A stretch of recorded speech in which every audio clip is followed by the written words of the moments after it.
Тарас Бульба. К Тарасу Бульбе, старому казацкому полковнику, приезжают два его сына – Остап и Андрей, после выпуска из Киевской академии. Они были дюжими молодцами, бритва не касалась еще их здоровых и крепких лиц. Сыновья смущены встречей с отцом, который подшучивает над их одеждой недавних семинаристов. Старший сын Остап не выдержал насмешек от отца и сказал, что готов поколотить его, несмотря на родство.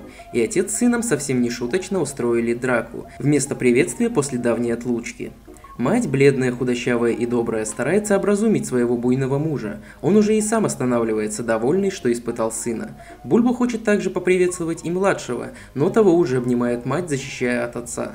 Тарас Бульба созывает всех сотников и весь полковой чин по случаю приезда сыновей. Он объявляет о своем решении послать Остапа и Андрея на сечь, потому что считает, что для молодого казака нет лучшей науки, чем Запорожская сечь. Воинский дух Тараса вспыхивает при виде молодой силы сыновей. Он решает ехать вместе с ними, чтобы представить их своим старым товарищам. Бедная мать всю ночь сидит над спящими детьми. Она не смыкает глаз, желает, чтобы ночь тянулась как можно дольше.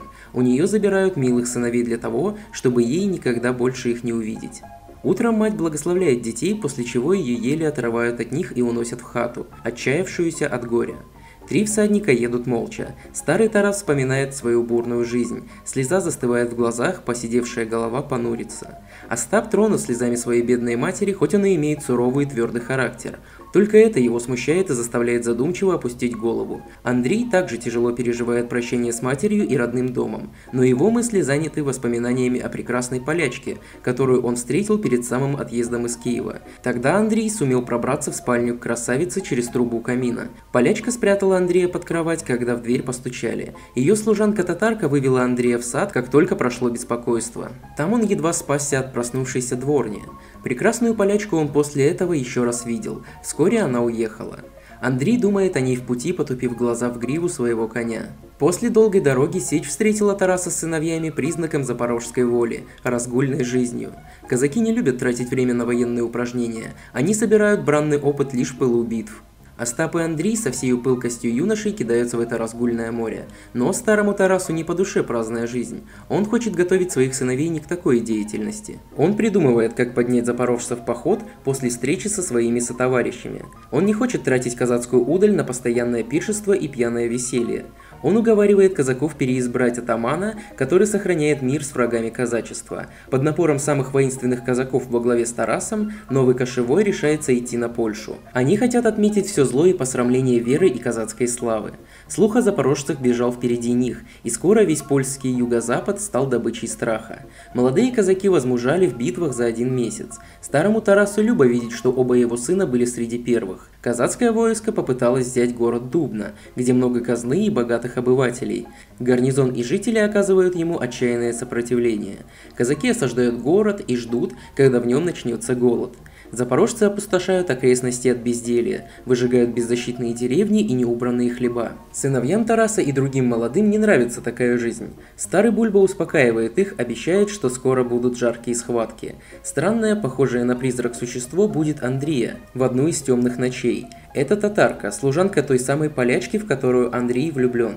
Татарка шепотом рассказывает, что паночка в городе. Она видела Андрея с городского вала и просит его прийти к ней и хотя бы передать кусок хлеба для умирающей матери. Андрей нагружает мешки хлеба, сколько может унести. Татарка ведет его в город по подземному ходу. Он отрекается от брата и отца, товарищей и отчизны после встречи с возлюбленной и говорит, что отчизна – это то, что ищет душа, что милее всего для нее. Андрей остается с паночкой, чтобы защищать ее от своих бывших сотоварищей до последнего вздоха. В подкрепление осажденным присылают войска. Они проходят город мимо пьяных казаков, многих убивают спящими, многих берут в плен. Казаки решают продолжить осаду до конца. Они ожесточились после этого события. Тарас ищет пропавшего сына и получает страшное подтверждение предательства Андрея. Поляки устраивают вылазки, но казаки отбивают их пока еще успешно. Из сечи приходит весть. Татары напали на казаков, которые остались дома. Они захватили казну и взяли казаков в плен. Казацкое войско делится надвое. Половина уходит на выручку казны и товарищей, половина остается продолжать осаду. Тарас возглавляет осадное войско и произносит страстную речь во славу товарищества. Поляки узнают, что неприятель ослаблен. Они выступают из города для решительной схватки. Среди них и Андрей. Тарас Бульба приказывает казакам заманить его к лесу. Там он убивает сына. Андрей перед смертью произносит только имя прекрасной паночки. К полякам прибывает подкрепление, и они разбивают запорожцев. Остап пленен, а Тарас ранен. Его привозят в Сечь. Тарас оправляется от ран. Он заставляет жида Янкеля тайком переправить его в Варшаву, деньгами и угрозами.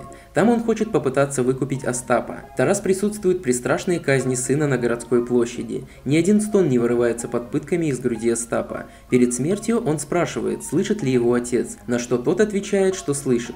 После чего поляки кидаются его ловить, но он убегает. 120 тысяч казаков с полком Тараса Бульбы поднимаются в поход против поляков. Даже сами казаки замечают чрезмерную свирепость и жестокость Тараса к врагу. Так он мстит за смерть сына. Николай Потоцкий, польский гетман, разгромлен. Он клятвенно присягает не наносить впредь никакой обиды казачьему войску. Полковник Бульба один не соглашается на такой мир. Он уверяет товарищей, что прощенные ляхи не станут держать своего слова. Тарас уводит свой полк. Его предсказание сбывается. Поляки собрались силами и вероломно напали на казаков и разбили их. Тарас со своим полком гуляет по всей Польше. Он продолжает мстить за смерть Остапа и своих товарищей, безжалостно уничтожает все живое. Тот самый Потоцкий и 5 полков настигают, наконец, полк Тараса, когда они стали на отдых в старой развалившейся крепости на берегу Днестра. Бой длится 4 дня. Живые казаки пробиваются, но старый атаман останавливается искать в траве свою люльку. Тогда гайдуки настигают его. Тараса привязывают к дубу железными цепями, прибивают гвоздями руки и раскладывают под ним костер. Тарас перед смертью видит сверху челны у реки. Он успевает крикнуть товарищам, чтобы они спускались туда и уходили от погони по реке. В последнюю страшную минуту старый атаман думает о товарищах, об их будущих победах, но с ними уже никогда не будет старого Тараса. Казаки уходят от погони, дружно гребут веслами и говорят про своего атамана.